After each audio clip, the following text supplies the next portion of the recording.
नमस्कार दोस्तों, study online channel में आपका स्वागत है। तो दोस्तों, आज हम इस वीडियो में बात करेंगे अयोध्या में श्री राम जन्मभूमि व बाबरी मस्जिद विवाद के संबंध में कुछ विशेष तथ्यों की। इससे संबंधित हम 20 महत्वपूर्ण प्रश्नों को देखेंगे जो कि आपके आगामी एग्जाम्स के लिए काफ़ी उपयोगी होंगे। तो चलिए दोस्तों, आगे हम देखते हैं इस वीडियो को। तो पहला प्रश्न है आपकी स्क्रीन पर, अयोध्या विवाद पर सर्वोच्च न्यायालय द्वारा फैसला कब सुनाया गया था। जी हाँ दोस्तों, पहला क्वेश्चन है आपका, अयोध्या विवाद पर सर्वोच्च न्यायालय के द्वारा फैसला कब सुनाया गया था। ऑप्शन है आपकी स्क्रीन पर दोस्तों। ऑप्शन नंबर ए है 8 नवंबर वर्ष 2019, ऑप्शन नंबर बी है 9 नवंबर वर्ष 2019, ऑप्शन नंबर सी है 7 नवंबर 2019 और ऑप्शन नंबर डी है आपकी स्क्रीन पर 12 नवंबर 2019। तो देखें दोस्तों, अयोध्या विवाद पर सर्वोच्च न्यायालय द्वारा जो फैसला आया था वो आया था 9 नवंबर वर्ष 2019 को। जी हाँ दोस्तों, तो 9 नवंबर 2019 इसका सही आंसर हो जाएगा। दोस्तों, अगर हम बात करें अयोध्या की, तो अयोध्या को अन्य नामों से भी जाना जाता है दोस्तों। जैसे हम अयोध्या को बोलते हैं साकेत, या फिर इसका एक और नाम है अवधपुरी। जी हाँ दोस्तों, साकेत भी बोलते हैं दोस्तों और इसको बोलते हैं अवधपुरी। और एक और बहुत महत्वपूर्ण क्वेश्चन बनता है दोस्तों यहाँ से कि अयोध्या किस नदी के तट पे है। तो दोस्तों, ये सब आपको पता होना चाहिए कि अयोध्या जो है ये सरयू नदी के तट पे स्थित एक शहर है। और दोस्तों, अयोध्या स्थित है उत्तर प्रदेश राज्य में। जी हाँ दोस्तों, अयोध्या स्थित है उत्तर प्रदेश राज्य में। चलते हैं दोस्तों अपने अगले क्वेश्चन की ओर। अगला क्वेश्चन है दोस्तों, अयोध्या भूमि विवाद पर फैसला कितने न्यायाधीशों की सहमति से सुनाया गया था। जी हाँ दोस्तों, बहुत ही अच्छा क्वेश्चन है। अयोध्या भूमि विवाद पर फैसला कितने न्यायाधीशों की सहमति से सुनाया गया था। ऑप्शन देखते हैं दोस्तों। ऑप्शन नंबर ए है आपकी स्क्रीन पर 7 न्यायाधीश, ऑप्शन नंबर बी है 5 न्यायाधीश, ऑप्शन नंबर सी है 6 न्यायाधीश और ऑप्शन नंबर डी है आपकी स्क्रीन पर 4 न्यायाधीश। तो देखें दोस्तों, अयोध्या भूमि विवाद पे जो फैसला सुनाया गया था वो 5 न्यायाधीशों की सहमति से सुनाया गया था। जी हाँ दोस्तों, तो इसका सही जवाब होगा 5 न्यायाधीश। देखते हैं दोस्तों, ये 5 न्यायाधीश थे चीफ जस्टिस रंजन गोगोई जी, जस्टिस एस.ए. बोबड़े जी, justice Ashok Bhushan ji, justice D.Y.. Chandrachud जी व जस्टिस एस.ए. नजीर जी। जी हाँ दोस्तों, ये वो 5 जज हैं जिन्होंने अयोध्या भूमि विवाद पर अपना फैसला सुनाया था। अगला क्वेश्चन है दोस्तों आपकी स्क्रीन पर, अयोध्या विवाद पर सर्वोच्च न्यायालय का फैसला कुल कितनी भूमि के लिए था। जी हाँ दोस्तों, बहुत ही महत्वपूर्ण क्वेश्चन है। अयोध्या विवाद पर सर्वोच्च न्यायालय का फैसला कुल कितनी भूमि के लिए था। तो दोस्तों, ऑप्शन है आपकी स्क्रीन पर। ऑप्शन नंबर ए है 2.77 एकड़, ऑप्शन नंबर बी है 3.77 एकड़, ऑप्शन नंबर सी है 2.57 एकड़ और ऑप्शन नंबर डी है 2.75 एकड़।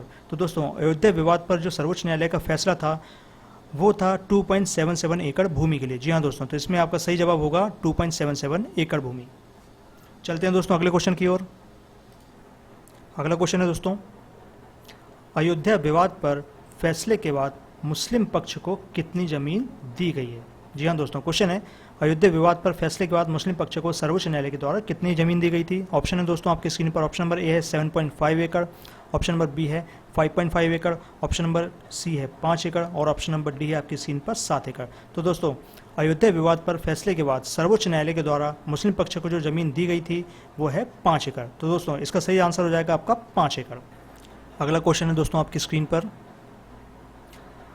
अयोध्या बाबरी मस्जिद का सबसे पहला मामला किस कोर्ट में दर्ज किया गया था। जी हाँ दोस्तों, बहुत ही अच्छा क्वेश्चन है, बहुत ही महत्वपूर्ण क्वेश्चन है। अयोध्या बाबरी मस्जिद का सबसे पहला मामला किस कोर्ट में दर्ज किया गया था। ऑप्शन है दोस्तों आपकी स्क्रीन पर। ऑप्शन नंबर ए है Allahabad court, option number B है आपकी स्क्रीन पर Faizabad court, option number C है लखनऊ कोर्ट और ऑप्शन नंबर डी है मेरठ कोर्ट। तो देखें दोस्तों, अयोध्या बाबरी मस्जिद का जो सबसे पहला मामला था दोस्तों वो वर्ष 1885 में दर्ज किया गया था और इसे दर्ज किया गया था फैजाबाद कोर्ट में। जी हाँ दोस्तों, इसका सही आंसर हो जाएगा आपका फैजाबाद कोर्ट। दोस्तों, अगर हम बात करें वर्ष 1885 में, तो उस समय जो समय काल था दोस्तों वो था लॉर्ड डफरिन का। और लॉर्ड डफरिन के अगर हम पूर्ण शासनकाल की बात करें दोस्तों, तो देश में वर्ष 1884 से वर्ष 1888 तक लॉर्ड डफरिन का समय काल था। इसके समय काल की हम महत्वपूर्ण घटना की बात करें दोस्तों, तो इसमें भारतीय राष्ट्रीय कांग्रेस की स्थापना की गई थी दोस्तों इसी के समय काल में 28 दिसंबर वर्ष 1885 को। जी हाँ दोस्तों, और कांग्रेस की स्थापना हुई थी दोस्तों, वो स्थान है गोकुलदास तेजपाल संस्कृत महाविद्यालय जो कि स्थित है बम्बई में दोस्तों, यहाँ पे स्थापना हुई थी। नेतृत्व था ए.ओ. ह्यूम जी का और कांग्रेस के प्रथम अध्यक्ष थे दोस्तों व्योमेश चंद्र बनर्जी। चलते हैं दोस्तों अपने अगले क्वेश्चन की ओर। अगला क्वेश्चन है दोस्तों आपकी स्क्रीन पर, बाबरी मस्जिद का निर्माण कब हुआ था। जी हाँ दोस्तों, बाबरी मस्जिद का निर्माण कब हुआ था। ऑप्शन देखते हैं दोस्तों। ऑप्शन नंबर ए है 1526 ईस्वी में, ऑप्शन नंबर बी है 1527 ईस्वी में, ऑप्शन नंबर सी है 1528 ईस्वी में या फिर ऑप्शन नंबर डी है 1530 ईस्वी। तो दोस्तों अगर हम बाबरी मस्जिद की बात करें तो बाबरी मस्जिद का निर्माण हुआ था वर्ष 1527 ईस्वी में। दोस्तों अगर हम बाबर की बात करें तो बाबर के द्वारा हमारे देश में कुछ बहुत ही महत्वपूर्ण युद्ध लड़े गए थे, जिसके संबंध में कई बार आपके एग्जाम में क्वेश्चंस भी आ जाते हैं। तो दोस्तों हम थोड़ा बाबर के द्वारा लड़े गए युद्ध के बारे में भी हम जानकारी प्राप्त कर लेते हैं। देखिए दोस्तों, बाबर के द्वारा भारत में लड़े गए जो युद्ध थे उसमें से पहला था वर्ष 1526 ईस्वी में। 1526 ईस्वी में दोस्तों बाबर का आगमन भी हुआ था हमारे देश में, और एक महत्वपूर्ण युद्ध था दोस्तों जो कि था पानीपत का प्रथम युद्ध, जो कि इब्राहिम लोदी के साथ लड़ा गया था। दोस्तों वर्ष 1527 की बात करें दोस्तों तो खानवा का युद्ध जो कि राणा सांगा के साथ लड़ा गया था। वर्ष 1528 की बात करें दोस्तों तो ये था चंदेरी का युद्ध जो कि मेदिनी राय के साथ लड़ा गया था। और वर्ष 1529 में लड़ा गया था घाघरा का युद्ध जो कि अफगानों के साथ था। और इन चारों युद्धों में दोस्तों बाबर विजयी हुआ था। और वर्ष 1530 में बाबर की मृत्यु हो गई थी आगरा में, और आगरा है दोस्तों यमुना नदी के तट पे। तो चलिए दोस्तों आगे चलते हैं अपने क्वेश्चंस पे। चलिए दोस्तों चलते हैं अपने अगले क्वेश्चन में। क्वेश्चन है दोस्तों, बाबरी मस्जिद का निर्माण किसके द्वारा करवाया गया था? बहुत ही महत्वपूर्ण क्वेश्चन है दोस्तों, बाबरी मस्जिद का निर्माण किसके द्वारा करवाया गया था? आपके ऑप्शन है दोस्तों आपकी स्क्रीन पर। ऑप्शन नंबर ए है हुमायूं के द्वारा, ऑप्शन नंबर बी है बैरम खां, ऑप्शन नंबर सी है मीर बकी के द्वारा, और ऑप्शन नंबर डी है आपकी स्क्रीन पर मिर्जा बेग के द्वारा। तो दोस्तों बाबरी मस्जिद का निर्माण कराया गया था मीर बकी के द्वारा। जी हाँ दोस्तों, मीर बकी जो कि बाबर का सेनापति था, और 1527 ईस्वी में मीर बकी के द्वारा ही दोस्तों बाबरी मस्जिद का निर्माण कराया गया था। बहुत ही महत्वपूर्ण क्वेश्चन है दोस्तों, आपके एग्जाम के लिए आपको ये याद रखना होगा। चलिए दोस्तों चलते हैं अपने नेक्स्ट क्वेश्चन की ओर। चलिए दोस्तों चलते हैं अपने अगले क्वेश्चन की ओर। क्वेश्चन है दोस्तों, अंग्रेजी सरकार द्वारा विवादित स्थल पर हिंदू व मुस्लिम दोनों पक्षों को प्रार्थना करने की अनुमति कब दी गई? देखिए दोस्तों क्वेश्चन बहुत अच्छे से समझे दोस्तों। अंग्रेजी सरकार द्वारा विवादित स्थल पर हिंदू व मुस्लिम दोनों पक्षों, देखिए दोस्तों यहाँ पे दोनों पक्षों की बात कर रहा है कि दोनों पक्षों को अंग्रेजों के द्वारा प्रार्थना करने की अनुमति कब दी गई। चलिए दोस्तों देखते हैं अपने ऑप्शंस को। ऑप्शन नंबर ए है आपके सामने वर्ष 1860 में, ऑप्शन नंबर बी है वर्ष 1865 में, ऑप्शन नंबर सी है वर्ष 1905 में, और ऑप्शन नंबर डी है आपकी स्क्रीन पर 1859 में। तो दोस्तों अंग्रेजी सरकार द्वारा हिंदू व मुस्लिम दोनों पक्षों को प्रार्थना करने की अनुमति दी गई थी वर्ष 1859 में। बहुत ही महत्वपूर्ण क्वेश्चन है दोस्तों आपके लिए, और आपको ये याद भी होना चाहिए। वर्ष 1859 में अंग्रेजी सरकार के द्वारा हिंदू व मुस्लिम दोनों पक्षों को प्रार्थना करने की अनुमति दी गई थी। तो चलें दोस्तों चलते हैं अपने अगले क्वेश्चन की ओर। अगला क्वेश्चन है दोस्तों आपकी स्क्रीन पर, निर्मोही अखाड़े द्वारा अदालत में विवादित भूमि पर अपना दावा कब पेश किया गया था? बहुत ही महत्वपूर्ण क्वेश्चन है दोस्तों, निर्मोही अखाड़े के द्वारा अदालत में विवादित भूमि पर अपना दावा कब पेश किया गया था? ऑप्शन है दोस्तों आपकी स्क्रीन पर। ऑप्शन नंबर ए है 17 दिसंबर 1959, ऑप्शन नंबर बी है 15 जनवरी 1960, ऑप्शन नंबर सी है 12 सितंबर 1962, और ऑप्शन नंबर डी है दोस्तों आपकी स्क्रीन पर 30 नवंबर 1990। तो दोस्तों इसका सही आंसर होगा दोस्तों 17 दिसंबर वर्ष 1959 को निर्मोही अखाड़े के द्वारा अदालत में विवादित भूमि पर अपना दावा पेश किया गया था। तो चलें दोस्तों बहुत ही महत्वपूर्ण क्वेश्चन है ये, और इसे याद रखिएगा। चलते हैं अपने अगले क्वेश्चन की ओर। अगला क्वेश्चन है दोस्तों आपकी स्क्रीन पर, सुन्नी सेंट्रल वक्फ बोर्ड ने अदालत में बाबरी मस्जिद पर अपना दावा कब पेश किया? जी हाँ दोस्तों, बहुत ही महत्वपूर्ण क्वेश्चन है दोस्तों, सुन्नी वक्फ बोर्ड द्वारा अदालत में बाबरी मस्जिद पर अपना दावा कब पेश किया गया? ऑप्शन देखते हैं दोस्तों। ऑप्शन है आपकी स्क्रीन पर। ऑप्शन नंबर ए है वर्ष 1962 में, ऑप्शन नंबर बी है वर्ष 1961 में, ऑप्शन नंबर सी है वर्ष 1968 में, और ऑप्शन नंबर डी है आपकी स्क्रीन पर 1964 में। तो दोस्तों अगर हम सुन्नी वक्फ बोर्ड की बात करें दोस्तों, तो सुन्नी वक्फ बोर्ड द्वारा वर्ष 1961 में बाबरी मस्जिद पर अपना दावा पेश किया गया था। तो चलिए दोस्तों चलते हैं अपने अगले क्वेश्चन की ओर। अगला क्वेश्चन है, बाबरी मस्जिद का विवादित ढांचा कब गिराया गया था? बहुत ही महत्वपूर्ण क्वेश्चन है दोस्तों, बाबरी मस्जिद का विवादित ढांचा कब गिराया गया था? ऑप्शन है दोस्तों आपकी स्क्रीन पर। ऑप्शन नंबर ए है 16 दिसंबर 1992, ऑप्शन नंबर बी है दोस्तों 6 दिसंबर 1991, ऑप्शन नंबर सी है आपकी स्क्रीन पर 6 दिसंबर 1992, और ऑप्शन नंबर डी है 26 दिसंबर 1992। तो दोस्तों बाबरी मस्जिद की अगर हम बात करें तो बाबरी मस्जिद का जो ढांचा गिराया गया था वो गिराया गया था 6 दिसंबर वर्ष 1992 को। बहुत ही महत्वपूर्ण क्वेश्चन है दोस्तों, 6 दिसंबर को बाबरी मस्जिद का ढांचा गिराया गया था वर्ष 1992 में। तो चलिए दोस्तों चलते हैं अपने अगले क्वेश्चन की ओर। अगला क्वेश्चन है दोस्तों आपकी स्क्रीन पर, अयोध्या विवाद के मामले के समय सर्वोच्च न्यायालय के मुख्य न्यायाधीश के पद पर कौन थे? ऑप्शन देखते हैं दोस्तों। ऑप्शन है आपकी स्क्रीन पर। ऑप्शन नंबर ए है श्री GS खेहर जी, ऑप्शन नंबर बी है श्री रंजन गोगोई जी, ऑप्शन नंबर सी है श्री SA बोबड़े जी, और ऑप्शन नंबर सी है श्री अजय मित्तल जी। तो देखें दोस्तों, अयोध्या विवाद के मामले के समय सर्वोच्च न्यायालय के जो मुख्य न्यायाधीश थे दोस्तों वो थे श्री रंजन गोगोई जी। ये हैं दोस्तों रंजन गोगोई जी। इनके संबंध में कुछ महत्वपूर्ण जानकारियाँ देखते हैं दोस्तों। श्री रंजन गोगोई जी भारत के सर्वोच्च न्यायालय के 46वें क्रम के मुख्य न्यायाधीश थे दोस्तों। कार्यकाल की हम बात करें दोस्तों तो रंजन गोगोई जी का कार्यकाल प्रारंभ हुआ था 3 अक्टूबर वर्ष 2018 से 17 नवंबर 2019 तक। श्री रंजन गोगोई जी को अपने पद की शपथ दिलाई गई थी दोस्तों राष्ट्रपति श्री रामनाथ कोविंद जी के द्वारा।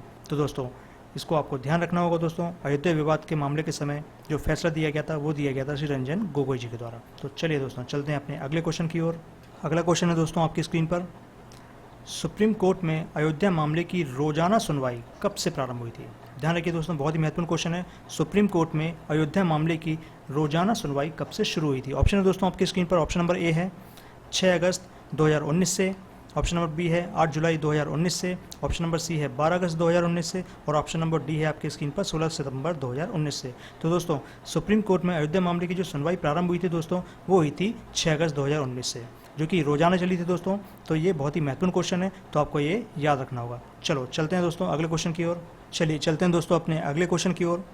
क्वेश्चन है दोस्तों, अयोध्या विवाद पर सुप्रीम कोर्ट में लगातार कितने दिनों तक सुनवाई चली थी? बहुत ही महत्वपूर्ण क्वेश्चन है दोस्तों, अयोध्या विवाद पर सुप्रीम कोर्ट में लगातार कितने दिनों तक सुनवाई चली थी? ऑप्शन है दोस्तों आपकी स्क्रीन पर, ऑप्शन नंबर ए है 45 दिनों तक, ऑप्शन नंबर बी है 40 दिनों तक, ऑप्शन नंबर सी है 35 दिनों तक और ऑप्शन नंबर डी है दोस्तों आपकी स्क्रीन पर 48 दिनों तक। तो दोस्तों अगर हम बात करें अयोध्या विवाद पर सुप्रीम कोर्ट में लगातार सुनवाई की तो दोस्तों ये चली थी लगातार 40 दिनों तक। जी हाँ दोस्तों, लगातार 40 दिनों तक अयोध्या विवाद के मामले में सुप्रीम कोर्ट में सुनवाई चली थी। बहुत ही महत्वपूर्ण क्वेश्चन है दोस्तों, ये आपको आपके आगामी एग्जाम के लिए बहुत ही उपयोगी होगा और इसे आपको याद रखना होगा। तो चलें दोस्तों चलते हैं अपने अगले क्वेश्चन की ओर। नेक्स्ट क्वेश्चन है दोस्तों आपकी स्क्रीन पर, सर्वोच्च न्यायालय द्वारा अयोध्या भूमि फैसले को कब सुरक्षित रख लिया गया था? बहुत ही महत्वपूर्ण क्वेश्चन है दोस्तों, सर्वोच्च न्यायालय के द्वारा अयोध्या भूमि फैसले को कब सुरक्षित रख लिया गया था? तो ऑप्शन देखते हैं दोस्तों, ऑप्शन है आपकी स्क्रीन पर, ऑप्शन नंबर ए है 16 अक्टूबर 2019, ऑप्शन नंबर बी है 16 नवंबर 2019, ऑप्शन नंबर सी है दोस्तों 26 सितंबर 2019 और ऑप्शन नंबर डी है दोस्तों आपकी स्क्रीन पर 6 दिसंबर 2019।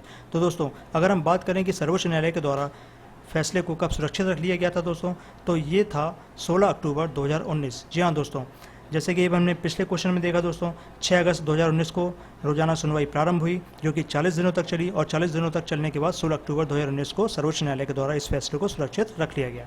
तो चलें दोस्तों चलते हैं अपने अगले क्वेश्चन की ओर। नेक्स्ट क्वेश्चन है दोस्तों, अयोध्या मामले में सुप्रीम कोर्ट में कुल कितनी याचिकाएं दाखिल की गई थी? बहुत ही महत्वपूर्ण क्वेश्चन है दोस्तों, अयोध्या मामले में सुप्रीम कोर्ट में कुल कितनी याचिकाएं दाखिल की गई थी? ऑप्शन देखते हैं दोस्तों, ऑप्शन है अपनी स्क्रीन पर 15 याचिकाएं, ऑप्शन नंबर बी है 14 याचिकाएं, ऑप्शन नंबर सी है 30 याचिकाएं और ऑप्शन नंबर डी है आपकी स्क्रीन पर 27 याचिकाएं। तो दोस्तों अगर हम बात करें अयोध्या मामले की तो अयोध्या मामले में सुप्रीम कोर्ट में कुल 14 याचिकाएं दोस्तों दाखिल की गई थी। बहुत ही महत्वपूर्ण क्वेश्चन है दोस्तों, आपके आगामी एग्जाम्स के लिए आपको इसे याद रखना होगा कि अयोध्या मामले में सुप्रीम कोर्ट में कुल 14 याचिकाएं दाखिल की गई थी। तो चलें दोस्तों चलते हैं अपने नेक्स्ट क्वेश्चन की ओर। चलते हैं दोस्तों अपने अगले क्वेश्चन की ओर। अयोध्या विवाद पर सुप्रीम कोर्ट द्वारा कितने पन्नों का फैसला सुनाया गया? बहुत ही महत्वपूर्ण क्वेश्चन है दोस्तों, यहाँ पे अयोध्या विवाद पर सर्वोच्च न्यायालय के द्वारा कितने पन्नों का फैसला सुनाया गया? ऑप्शन देखते हैं दोस्तों, ऑप्शन है आपकी स्क्रीन पर, ऑप्शन नंबर ए है 1040 पन्नों का, ऑप्शन नंबर बी है 1065 पन्नों का, ऑप्शन नंबर सी है दोस्तों आपकी स्क्रीन पर 1045 पन्नों का और ऑप्शन नंबर डी है दोस्तों 1055 पन्नों का। तो दोस्तों अगर हम अयोध्या विवाद पर बात करें दोस्तों तो सर्वोच्च न्यायालय ने लगभग 145 पन्नों की रिपोर्ट तैयार की थी दोस्तों, और इन 1045 पन्नों में दोस्तों अगर हम बात करें तो 929 पन्ने जो थे दोस्तों उसमें सभी जज जो थे वो एक मत थे और बाकी जो शेष थे दोस्तों उसमें सबकी अपनी अलग अलग राय थी। तो दोस्तों इसका सही आंसर हो जाएगा 1045 पन्नों का।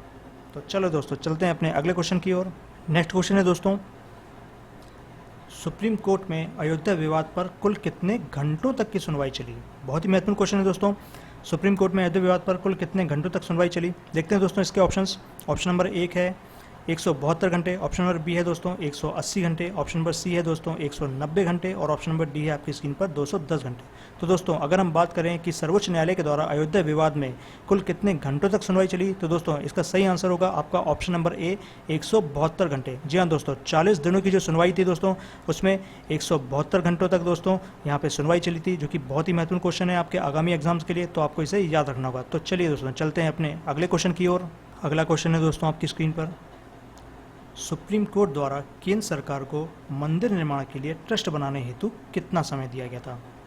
बहुत ही महत्वपूर्ण क्वेश्चन है दोस्तों, केंद्र सरकार को सुप्रीम कोर्ट के द्वारा मंदिर निर्माण के लिए ट्रस्ट बनाने हेतु कितना समय दिया गया था? ऑप्शन देखते हैं दोस्तों, ऑप्शन है आपकी स्क्रीन पर, ऑप्शन नंबर 1 है 2 माह का समय, ऑप्शन नंबर बी है 3 माह का समय, ऑप्शन नंबर सी है दोस्तों 5 माह का समय और ऑप्शन नंबर डी है आपकी स्क्रीन पर 4 माह का समय। तो दोस्तों अगर हम बात करें मंदिर निर्माण के लिए ट्रस्ट बनाने हेतु सर्वोच्च न्यायालय के द्वारा 3 माह का समय दिया गया था केंद्र सरकार को। तो दोस्तों यहाँ पे आपका आंसर हो जाएगा ऑप्शन नंबर बी 3 माह का समय। चलिए दोस्तों चलते हैं अपने नेक्स्ट क्वेश्चन की ओर। चलिए चलते हैं दोस्तों अपने अंतिम क्वेश्चन की ओर। प्रश्न है दोस्तों आपके सामने, अयोध्या विवाद पर इलाहाबाद हाईकोर्ट द्वारा फैसला कब सुनाया गया था? ऑप्शन देखते हैं दोस्तों। ऑप्शन नंबर ए है 2011, ऑप्शन नंबर बी है दोस्तों 2010, ऑप्शन नंबर सी है 2012 और ऑप्शन नंबर डी है दोस्तों 2009। तो दोस्तों ये प्रश्न आप लोग के लिए होमवर्क है दोस्तों, जिसका आंसर आपको कमेंट बॉक्स में बताना होगा दोस्तों। फिलहाल के लिए इतना ही। अगर ये जानकारी आपको अच्छी लगी हो दोस्तों तो वीडियो को लाइक और चैनल को सब्सक्राइब करना ना भूलें। तो दोस्तों मिलते हैं इस वीडियो के नेक्स्ट पार्ट में बहुत ही जल्दी कुछ अन्य जानकारियों के साथ दोस्तों। तब तक के लिए जय हिंद, जय भारत।